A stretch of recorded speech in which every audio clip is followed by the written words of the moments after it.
Muhammad Ali walked onto the Tonight Show stage on October 14th, 1975, and for the first 43 seconds, everything was exactly what America expected. He shadowboxed for the studio audience. He pointed at Johnny Carson and called him pretty. He rhymed something about being the greatest man who ever drew a breath, and 300 people in that NBC Burbank studio laughed and clapped and screamed because Muhammad Ali doing Muhammad Ali was the greatest free show on earth, and everyone in the building knew it. Then Johnny asked a question. Not a complicated question. Not a journalist's trap. Just a few quiet words delivered in the particular way Johnny delivered questions when he was genuinely curious rather than performing curiosity, which was a distinction the best guests always recognized.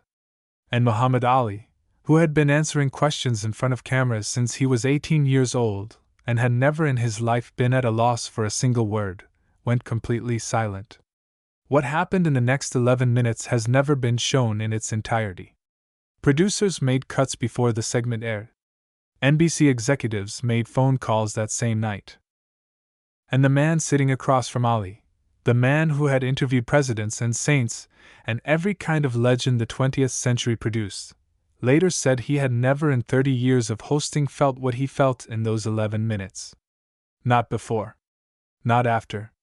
Because Muhammad Ali, the man who had stared down the United States government and looked Joe Frazier in the eye for 14 brutal rounds in the Philippine heat and refused to fall, put his face in both hands and wept.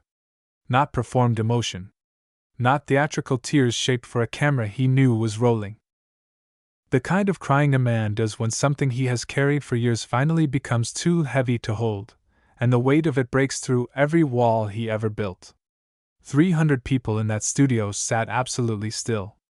Doc Severinsen's orchestra didn't play.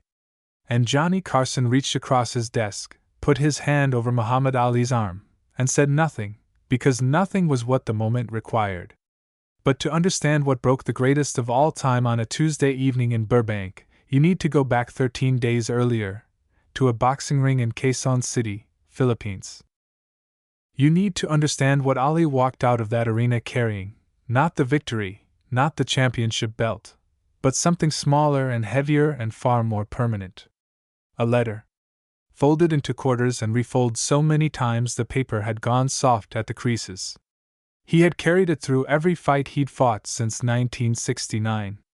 And in the 14th round in Manila, when he nearly quit, it was that letter and the hand that wrote it that kept his gloves on.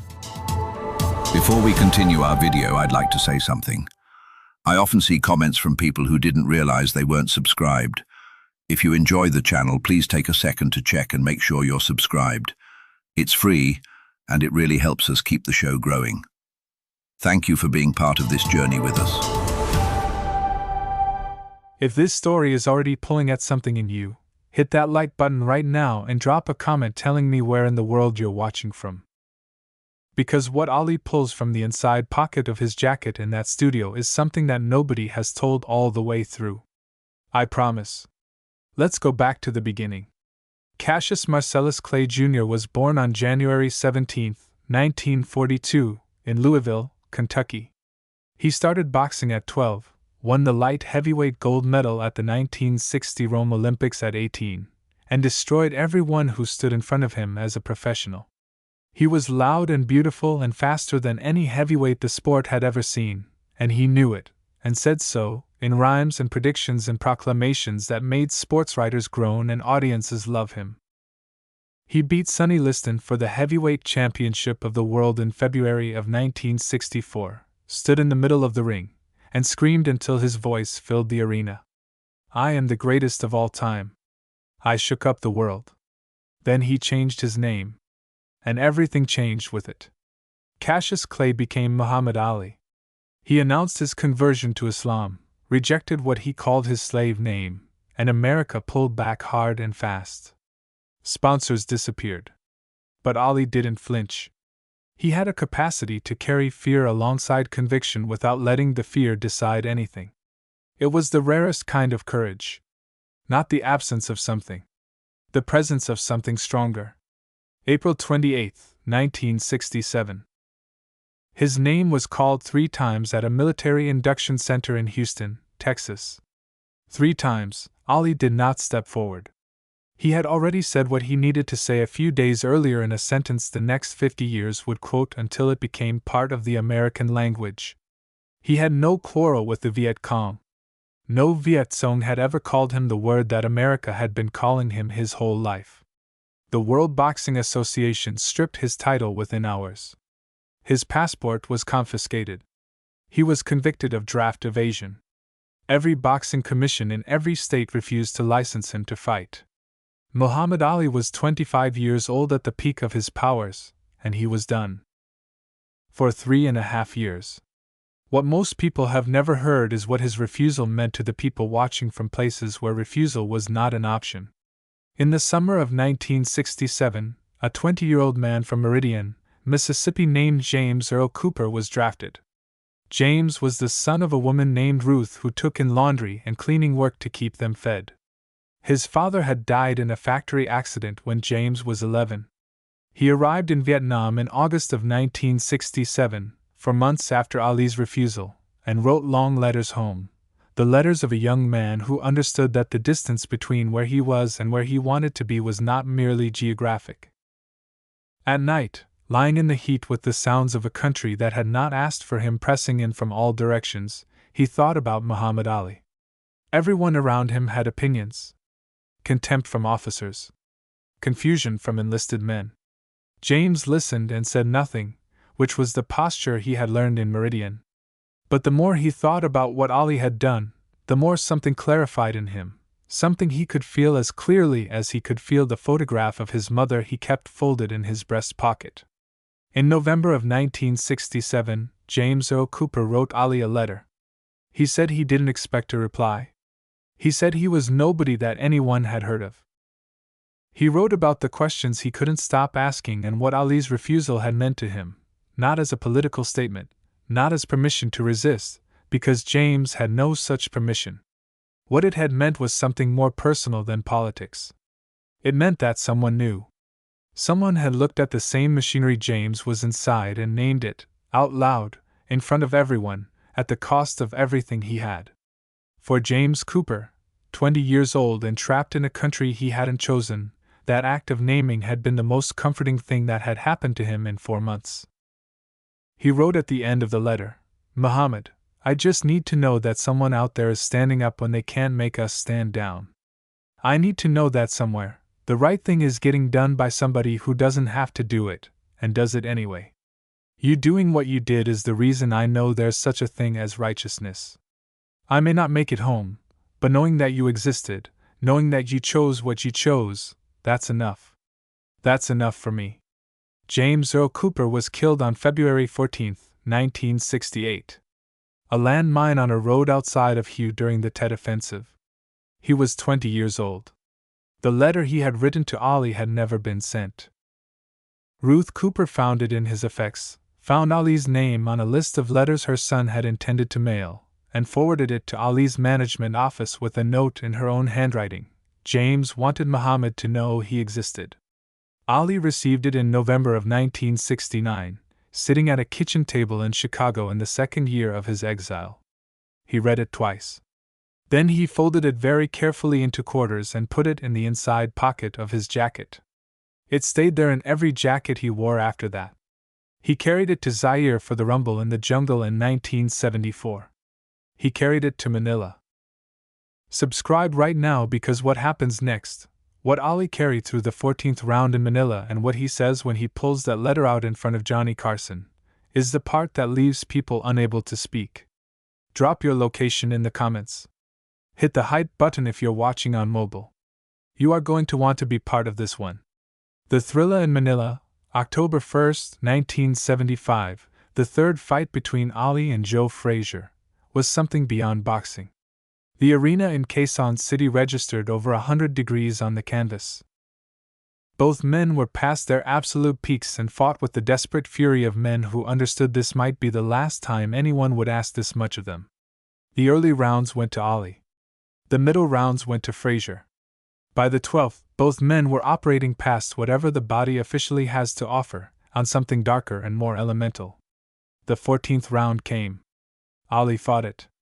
What nobody outside his corner knew was what happened between the 14th and 15th rounds. Ali turned to Angelo Dundee, his trainer since he was 19. He asked Angelo to cut his gloves off. He wanted it to end. He was done. He had never quit anything. Not the boxing boards, not the government, not Sonny Liston or George Foreman in Zaire. But in that corner in Manila, with one eye swollen shut and his legs belonging to someone else, he meant it. Angelo didn't cut them. He could see what Ali couldn't, that Frazier's corner was looking at their man with the same fear. What Angelo bought Ali with his refusal was 60 more seconds. And in those 60 seconds, something moved in Ali's mind. An awareness of the letter in the pocket of the robe draped across his shoulders. A 20-year-old from Meridian who had needed Muhammad Ali to be the kind of man who didn't quit. He could not make that boy a liar. 13 days later, he walked into NBC Burbank for The Tonight Show. The show was taped at 5:30 each evening for broadcast at 11:30 that same night. October 14th was a Tuesday, warm and dry in the particular Southern California way. Inside, the building carried the electricity that Ali always generated, the feeling that the evening could go anywhere, that the script was a suggestion and the man was the event. Johnny Carson had reviewed his rundown with producer Fred de Cordova. The segment was blocked at 17 minutes, career highlights, Manila recap, some signature rhymes, maybe a demonstration, exit on a laugh. Fred had heard from Ali's camp that the fight had taken a physical toll that wasn't being discussed publicly, and he told Johnny to keep it light. Give him room to perform. Don't go too deep. What neither of them knew was what Ali had in the inside pocket of his jacket. In the green room, Ali was doing card tricks for the stagehands, rhyming his own name with concepts of greatness, making a young production assistant laugh so hard she had to sit down. He was the most naturally charismatic person who had ever walked into that building, and the building had seen everyone. But one stagehand noticed something. Every few minutes, when Ali thought no one was looking, his right hand moved to the inside of his jacket. Just touched it. A quick, almost unconscious gesture. Like a man making sure something is still there. Muhammad Ali came through the curtain at 5:32 and 300 people rose to their feet, and the sound filled the building the way sound fills a building only when something sacred is happening. He shadowboxed at the edge of the stage. He called a man in the front row ugly, and told him Ali's presence would compensate. He shook Johnny's hand with his left, the jab hand, the fastest hand in the history of the heavyweight division, sat down in the guest chair, crossed his legs, and looked like he owned every square foot of the building. The first 9 minutes were exactly what Fred de Cordova had hoped for.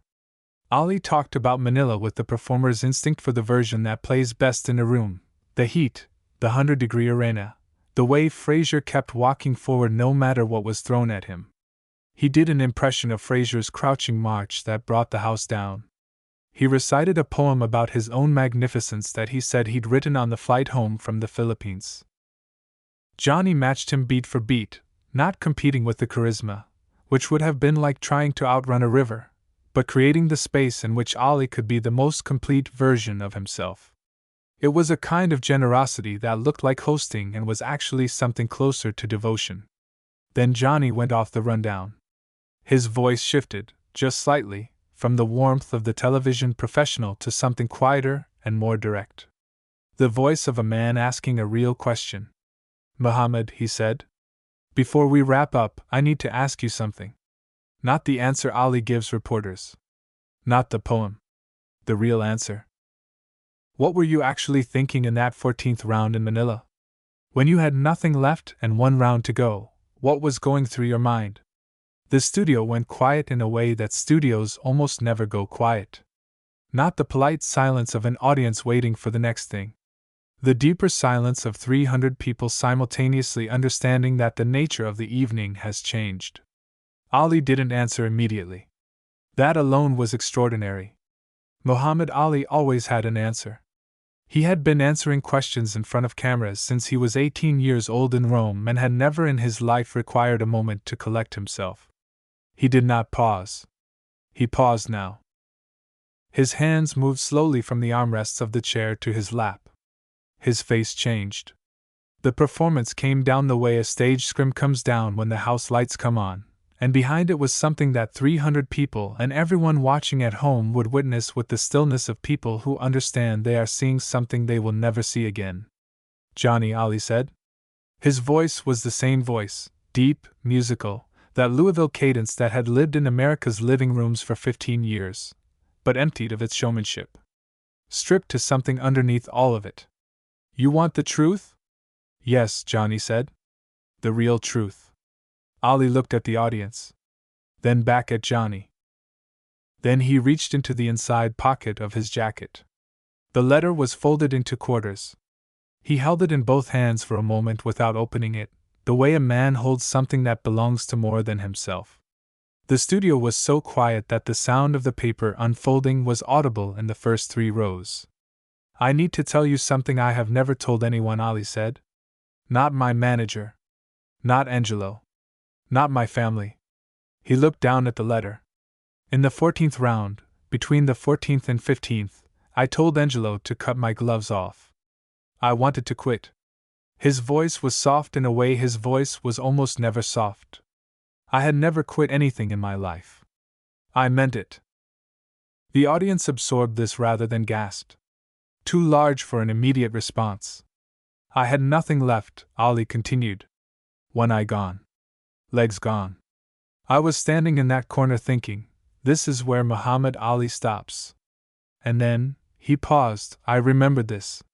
He began to read. "Dear Muhammad Ali. My name is Specialist James Earl Cooper. I am writing to you from Vietnam. I don't expect you to write back because I know you are a busy man and I am nobody that anyone has heard of. I'm from Meridian, Mississippi. My mother's name is Ruth. My father died when I was 11. I have been over here for 4 months." Ali's voice reading the letter was perfectly steady.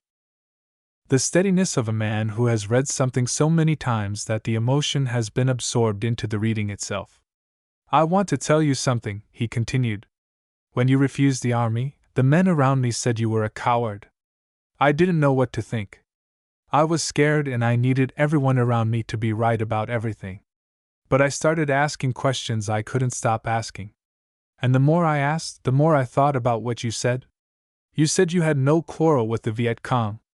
And I looked around at where I was and thought, either do I. But I don't have your courage. I didn't know how to refuse. I don't know how to be what you are." He read for a moment more and then said, "He writes about his mother. About home. About a girl in Meridian. And then at the very end, he writes this." He looked back at the letter. "Muhammad, I just need to know that someone out there is standing up when they can't make us stand down. I need to know that somewhere, the right thing is getting done by somebody who doesn't have to do it, and does it anyway. You doing what you did is the reason I know there's such a thing as righteousness. I may not make it home, but knowing that you existed, knowing that you chose what you chose, that's enough. That's enough for me." Ali refolded the letter. He said nothing. And then Muhammad Ali put his face in both hands and wept. The studio made no sound. Johnny Carson also made no sound, because there was nothing to say, and he understood that with a clarity beyond professional instinct. He was a man who had built his entire career on knowing what to say, on always having the word that fit the moment. He recognized with absolute certainty the moment when the only right word was silence. For 11 seconds, all anyone in the studio could hear was Muhammad Ali crying. Not quietly. The crying of a man who has been carrying something for years and the weight of it has finally broken through every wall he ever built. 300 people sat absolutely still. The way you sit when something is larger than the ordinary scale of experience, and your body needs a moment to catch up with what your heart already knows. Then Johnny Carson reached across his desk and placed his hand over Muhammad Ali's arm and held it there. He didn't speak. He just held it there. When Ali finally looked up, his eyes were wet but his voice was steady, the clarity that arrives on the other side of breaking. "I couldn't stop," he said. "Not for the title. Not for the newspapers. Because James Cooper believed I was the kind of man who didn't quit." He needed that to be true. He died believing it was true. His voice was almost a whisper. I could not make that boy a liar. Johnny Carson had been doing this for 13 years with a discipline and craft that made it look effortless. He had cried on camera twice in all that time, and both times it had surprised him. He cried now without deciding to. He didn't turn away or compose himself. He sat with his hand on Muhammad Ali's arm and let the tears come down his face, and 300 people watched the most controlled man in American television come undone by the story of a 20-year-old from Mississippi who had written a letter from a war he didn't believe in to tell a man he never met that his courage was enough. That it was more than enough. That it was everything. After a long moment, Ali looked at the audience without the performer's awareness of how he was being received. He looked at them the way a man looks at a room of people when he has run out of the energy required to be anyone other than himself.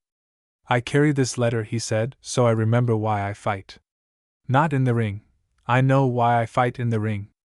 I carry it so I remember there are people watching. Who need something from you that they can't get anywhere else. Who need to know that somebody is doing the right thing because it's right. Not because it's safe. He looked down at the folded paper in his hands. James Cooper paid everything he had. He paid it for a country that wasn't finished being fair to men like him. The least I can do is carry this letter and not quit. The studio erupted. Not with laughter, not with the excited applause of an entertained crowd, but with the sound of 300 people releasing something they had been holding since the moment Ali reached into his jacket. Men who had not cried in years were crying. Doc Severinsen stood behind his podium with his trumpet in his hand and applauded, and did not stop. Stay with me, because what happened after the cameras stopped, and what Ali did for the woman in Meridian, Mississippi, is the part of this story that no one has ever fully told. When the taping ended, Ali sat in the guest chair without moving for a long moment. Johnny walked around the desk and sat on the edge of it, and the two men talked quietly in an emptying studio for nearly 20 minutes while the crew moved cameras around them. Nobody hurried them. When Ali finally stood to leave, he stopped at the door and turned back.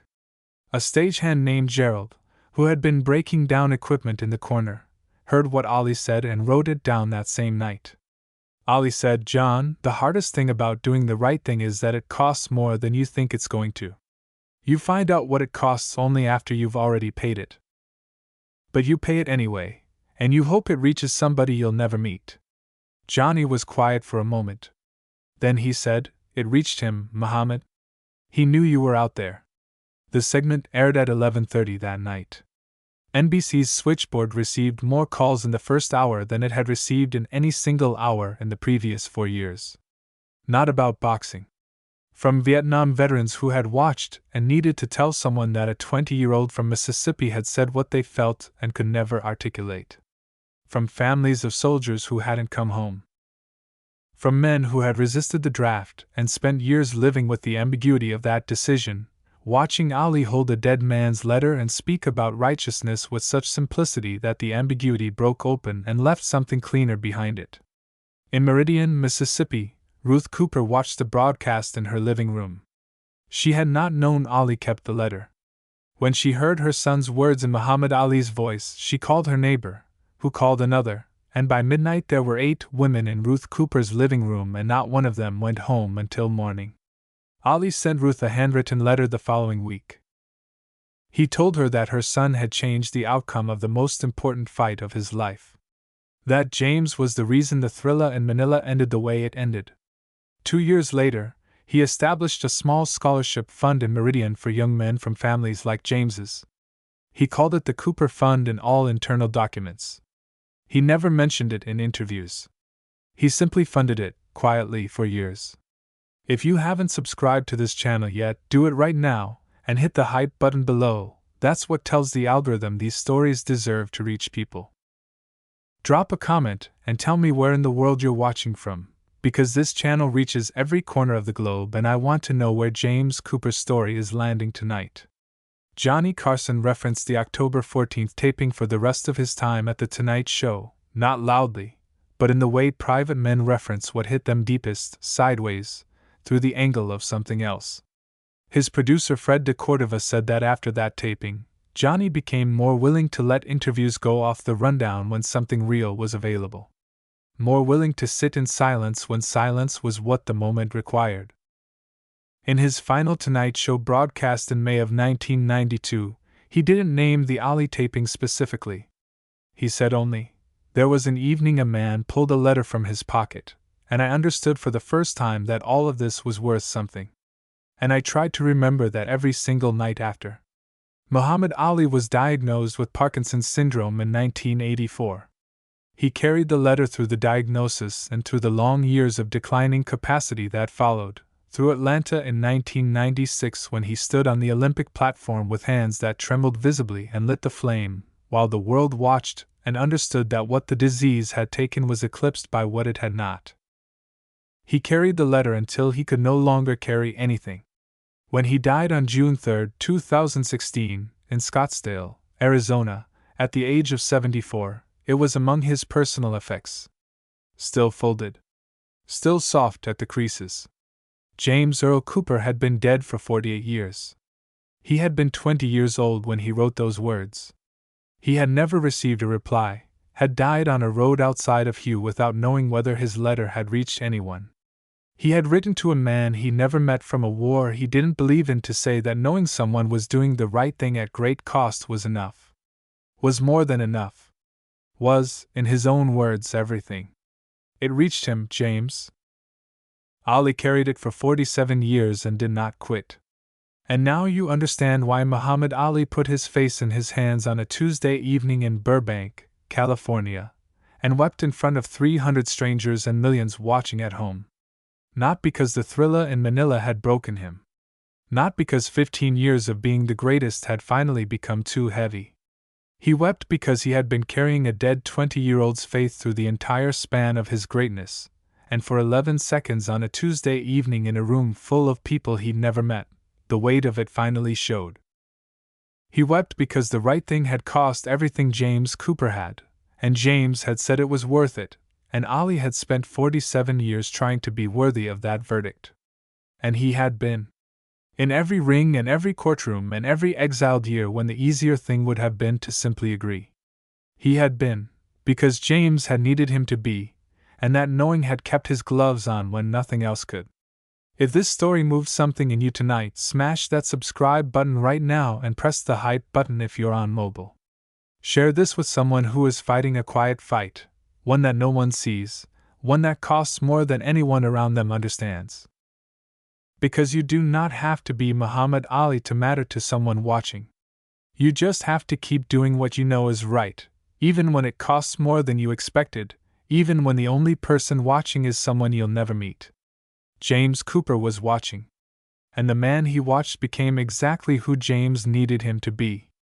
That is what it means to be witnessed by someone who has no power to help you, who can only need you to keep going, and believe that you will.